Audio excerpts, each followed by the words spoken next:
bagian kedua dari subbab 3.2, kita lanjutkan dengan teorema 322.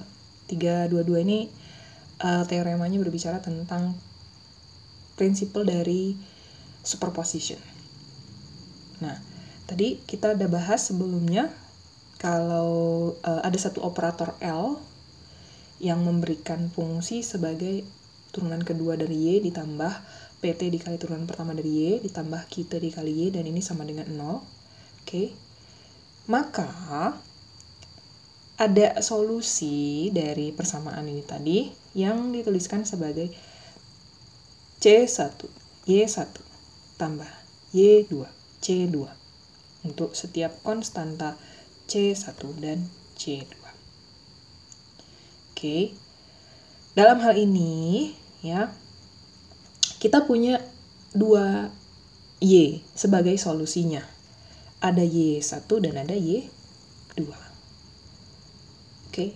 Jadi untuk seterusnya dari 2 solusi si Y1 dan Y2 ini kita boleh membangun atau mengkonstruk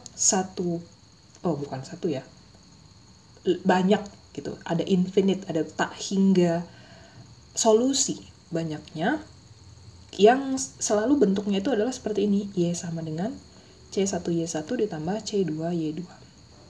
Nah, pertanyaannya, apakah ini merupakan sesuatu yang valid gitu? Atau dengan kata lain, apakah semua solusi yang kita punya itu tadi boleh dituliskan dengan cara seperti ini? Boleh dituliskan dengan Y sama dengan C1 Y1 tambah C2 Y2. Oke.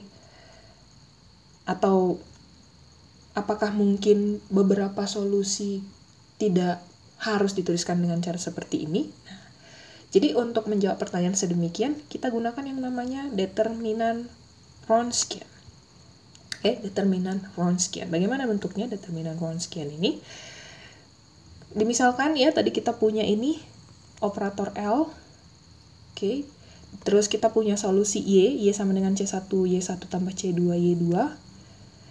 Nah, seterusnya gitu kan ya. Dengan mengambil nilai awal, kita boleh dapatkan kita diberikan nilai YT-nya sama dengan Y0, kemudian Y aksen T0-nya sama dengan Y aksen 0. Ini 2 nilai awalnya. Kemudian ya, kita substitusi masing-masing T0 yang diberikan ini tadi kepada persamaan YT dan Y aksen T0 gitu ya. Terus dimasukkan ke mana? Dimasukkan ke sini nih, ke Y nih. Jadi kalau untuk YT0 tetap pakai C1 gitu ya, tapi T-nya pakai T0 gitu kan. Untuk Y aksen kita tetap pakai C1 tapi diganti T-nya menjadi T0 dan Y-nya ini menjadi Y aksennya gitu, jadi turunannya gitu. Oke, jadi dapatlah bentuknya ini. Oke, ini kita selesaikan, equation-nya kita selesaikan, didapat ya bahwa dengan teknik substitusi dan eliminasi kan, konsepnya sebenarnya kan seperti ini, dapetin C1 sama dapetin C2 kan ya. Oke, nah kalau bentuk-bentuk ini dituliskan dalam matriks determinan, maka boleh dituliskan seperti ini, lebih gampang mengingatnya nanti. Nah, bisa ditulis seperti ini dia. Jadi kayak determinan matriks dia kan, Y0 dikali Y2 aksen T0 terus dikurang dengan Y aksen 0 kali Y2 T0 dibagi gitu kan ya. Jadi ini ceritanya dibaginya nih. Determinan matriks yang atas ini dibagi dengan determinan matriks yang di bawah ini untuk mendapatkan nilai C1. Demikian juga nilai C2, kita bikin pakai matriks nih. Terus udah gitu cari determinannya. Oke, ingat mencari determinan matriks ya, seperti apa? Yang kalau misalnya ini A, B, C, D itu loh. Maka determinannya akan sama dengan A, D dikurang B, C. Oke, dari situ ya. Dari determinan matriksnya ini. Nah, Kalau gitu, ya kita tentukan nih tadi ini si C1 dan C2-nya. Jadi ini nilai C1, C2 ini secara umum gitu. C1 C2 ini secara umum bisa ditentukan dengan rumus kita ini tadi gitu kan ya. Nah, terus supaya formula ini menjadi sesuatu yang valid, pembaginya ini ya, si penyebutnya ini tidak boleh sama dengan tidak boleh sama dengan 0 kan gitu kan. Kalau dibagi 0 ya jadi tidak terdefinisi, dia jadi tak terhingga. Oke, jadi nggak bisa kita dapatkan nilainya. Nah, yang pembaginya ini tadi atau penyebutnya ini tadi kita notasikan dengan huruf W tebal. Oke, huruf W tebal. Terus udah gitu, tidak boleh sama dengan 0 kan gitu ya. Dituliskan kembali tadi W ini tadi sebagai determinan matriks dari Y1T0, Y2T0, Y1 aksen T0, Y2 aksen T0. Ya. Dari sini ya nilainya kan. Oke. Nah, yang W ini tadi, inilah yang kita sebut namanya sebagai determinan Wronskian. Oke, sebagai determinan Wronskian, atau lebih sederhana menyebutnya ini adalah the Wronskians of the solution Y1 and Y2. Oke, sebagai Wronskian dari solusi Y1 dan Y2. Mungkin notasinya seperti ini juga ya, Y1, Y2, T0. Mungkin aja. Oke. Tapi dapatnya dari mana? Kita tahu tadi dapatnya dari Y1 T0 dikali Y2 aksen T0 dikurang Y1 aksen T0 dikali Y2 T0. Nah, tidak boleh sama dengan 0 kan gitu kan. Nah, kenapa tidak boleh sama dengan 0? Jawabannya di sini. Oke. Baik, sebelum menjawab pertanyaan tadi, kita recall sedikit ya untuk teorema 323. Sekali lagi untuk merecall ini, ada operator L, kemudian ada Wronskian-nya, dan Wronskian ini nilainya tidak sama dengan 0 pada titik T0 sebagai nilai awal, di mana diberikan nilai YT0 dan juga diberikan nilai Y aksen T0. Maka kita boleh simpulkan terdapat konstanta C1 dan C2 yang memenuhi Y sama dengan C1, Y1 tambah C2, Y2 sebagai solusi dari persamaan diferensial kita, dan juga sebagai solusi dari nilai awal, kondisi nilai awal. Oke. Perhatikan di sini ada contoh. Contoh ini sebenarnya dari yang sebelumnya juga ya, turunan kedua dari Y dikurang Y sama dengan 0, dan solusinya yang ini, YT sama dengan 2E pangkat T ditambah E pangkat min T. Oke, ini kayak bentuk yang tadi, yang C1, Y1 tambah C2, Y2. C1-nya 2, C2-nya 1. Y1-nya E pangkat T, dan Y2-nya E pangkat negatif T. Ini ya. Oke, Wronskian-nya apa? Wronskian-nya itu tadi kayak gini ya.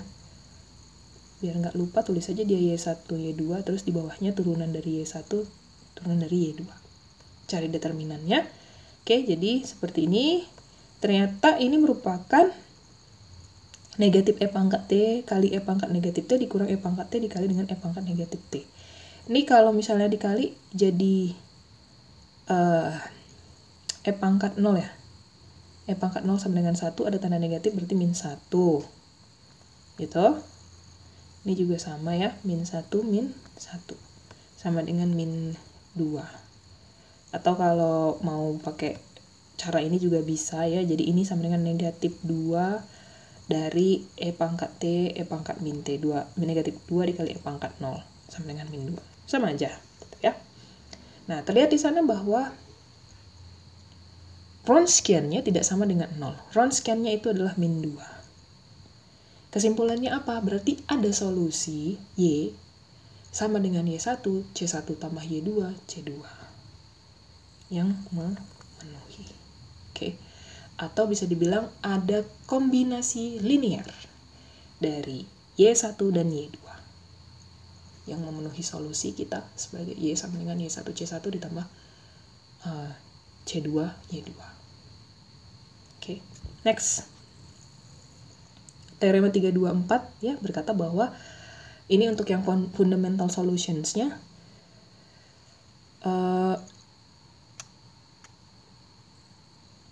Oke.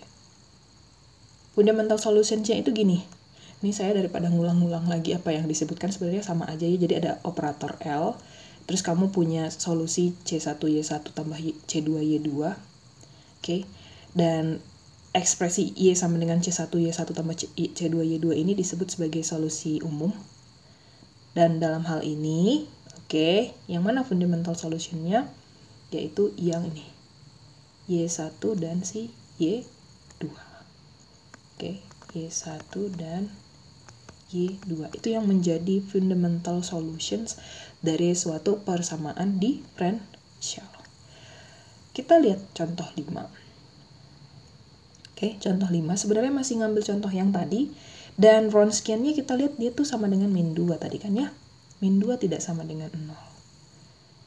Nah, kalau begitu, menurut teorema 324, Y1 dan Y2 ini merupakan fundamental solutions dari persamaan diferensial. Oke. Sehingga solusi umumnya adalah yang satu ini. Tuh. Oke. Lihat sebab akibatnya di sana. Karena Wronskian-nya tidak sama dengan 0, maka Y1 dan Y2 merupakan solusi fundamental untuk persamaan diferensial yang tadi diberikan, gitu ya. Nah, kalau gitu, kita coba lihat contoh 6. Contoh 6 ini kita beranjak dari bentuk umum ya. Kita beranjak dari bentuk umum. Dan kalau yang satu ini bentuk umumnya nanti kita pakai karakteristik, kita ubah ke dalam bentuk persamaan karakteristik sedemikian sehingga solusinya itu kan C1E pangkat R1T ditambah C2E pangkat R2T kan gitu kan kalau solusi umumnya kan. Ini loh, Y sama dengan C1E pangkat R1T ditambah C2E pangkat R2T. Ini solusi umumnya. Kalau kita bikin karakteristiknya dulu. Oke, kita bikin persamaan karakteristiknya. Sehingga Y1-nya apa? Y1-nya adalah E pangkat R1T. Y2-nya apa? Y2-nya adalah E pangkat R2T. Dalam hal ini R1 tidak sama dengan R2. Oke. Nah, ini penyelesaian yang homogen tapi yang bentuk real dan R1 tidak sama dengan R2. Nah, pada saat nilai dari Wronskian-nya ini adalah sekian dan ini tidak sama dengan 0, dikatakan bahwa Y1 dan Y2 merupakan solusi fundamental dari persamaan diferensial yang diberikan. Yang mana bentuk penyelesaian umumnya adalah yang ini. Oke, jadi kelihatan. Nah, itu dia. Ini dia bentuk penyelesaian umumnya. Oke, mulai kelihatan sepertinya ini ya kemana arahnya. Kita lihat ke contoh 7. Kalau gitu contoh 7 ada persamaan diferensial berikut ini. Dan di sini kita disuruh menunjukkan bahwa Y1 dan Y2 yang diberikan merupakan fundamental solutions dari persamaan diferensial yang ada di atas ini. Gimana caranya? Kita harus substitusi Y1 ke dalam persamaan kita. Oke, substitusi Y1 ke dalam persamaan kita. Jadi Y1-nya ini dianggap jadi Y-nya. Maka cari turunan kedua Y, cari juga turunan pertama dari Y. Lalu substitusikan ke sini. Untuk turunan pertama dari Y sama dengan T pangkat setengah, itu jadinya 1/2 T pangkat min setengah. Untuk turunan keduanya dia menjadi negatif T pangkat min 3/2/4. Oke. Kita buat ke dalam persamaan, kita substitusikan ke dalam persamaan sehingga didapat nilainya hasilnya sama dengan 0. Memenuhi bentuk yang di atas, persamaan yang di atas, persamaan diferensial yang di atas. Nah, kesimpulannya apa? Bahwa Y1 adalah solusi dari persamaan diferensial. Sekarang kita cek Y2 bagaimana? Ternyata sama, Y2 juga gitu. Ketika Y2-nya kita gunakan T pangkat min 1, hasilnya memenuhi bentuk dari yang persamaan diferensial yang di atas. Oke, kalau gitu kesimpulannya apa? Kesimpulannya, Y2 ini juga merupakan solusi. Tapi tadi pertanyaan di atas apa? Fundamental solutions. Biar kita tahu dia fundamental solutions atau bukan, kita harus lihat dulu Wronskian-nya. Oke, Wronskian-nya kita cek. Ternyata hasilnya adalah yang ini. Negatif 3/2 akar dari T pangkat 3. Oke. Dah, di sini nilai Wronskian-nya itu tidak sama dengan 0 untuk T lebih dari 0. Ya, jadi dibatasin ya, harus tahu di mana T-nya gitu kan. Nggak mungkin kalau T sama dengan 0 di sini nanti bahaya, nggak memenuhi jadinya gitu kan. Karena jadi si penyebutnya jadi 0 gitu. Jadi kita batasi nilainya, nilai T-nya lebih dari 0, dan pada saat itu nilai Wronskian-nya tidak sama dengan 0. Nah, disitulah Y1 dan Y2 merupakan fundamental solution dari persamaan yang ini tadi. Gitu. Oke, next. Ada teorema 325. Ini teorema yang memastikan eksistensi dari fundamental set di dalam fundamental solution di dalam persamaan. Oke.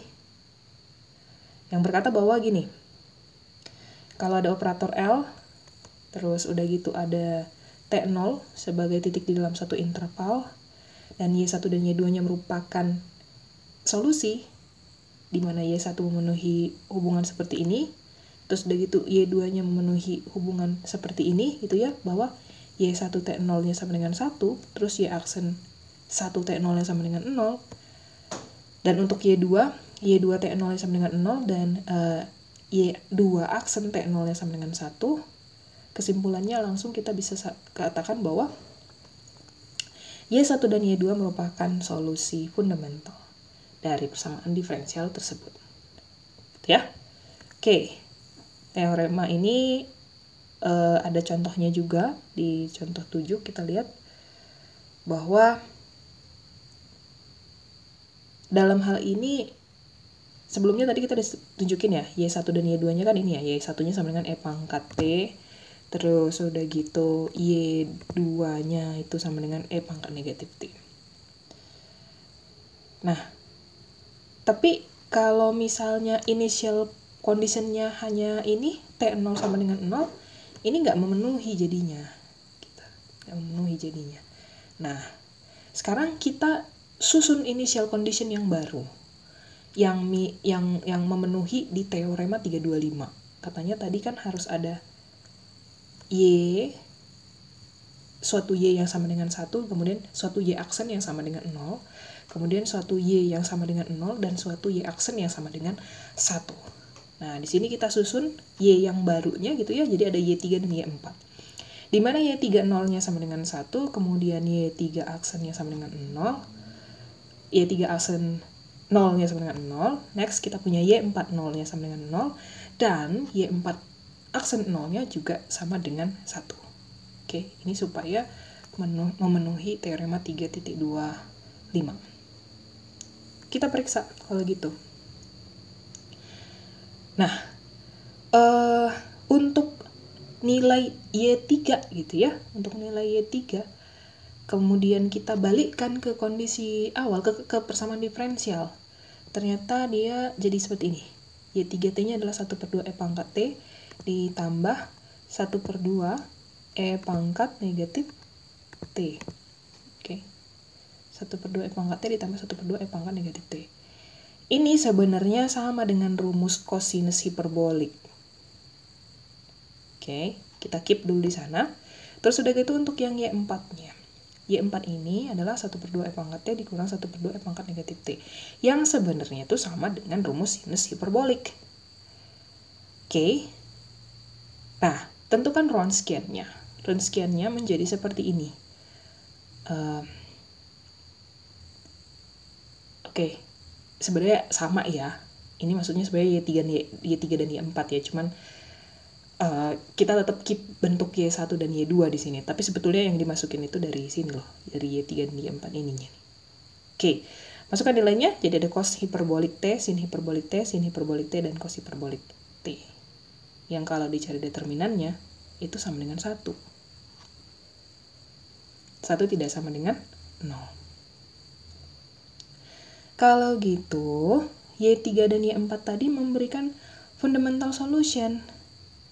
Sehingga solusi generalnya itu adalah K1 cos hiperbolik T ditambah K2 sin hiperbolik T.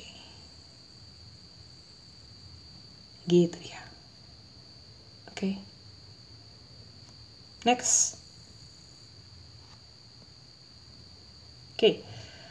Untuk contoh 7 tadi lebih lanjut lagi bahwa S1 sama dengan E pangkat T, E pangkat minus T, dan S2 sama dengan cos hiperbolik T, sin hiperbolik T. Ini kedua-duanya memberikan solusi fundamental untuk persamaan diferensial ini dan untuk initial point ini. Dan secara umum, suatu persamaan diferensial bisa memiliki banyak solusi dan juga banyak solusi fundamentalnya. Saya ulangi. Persamaan diferensial bisa memiliki banyak solusi fundamental.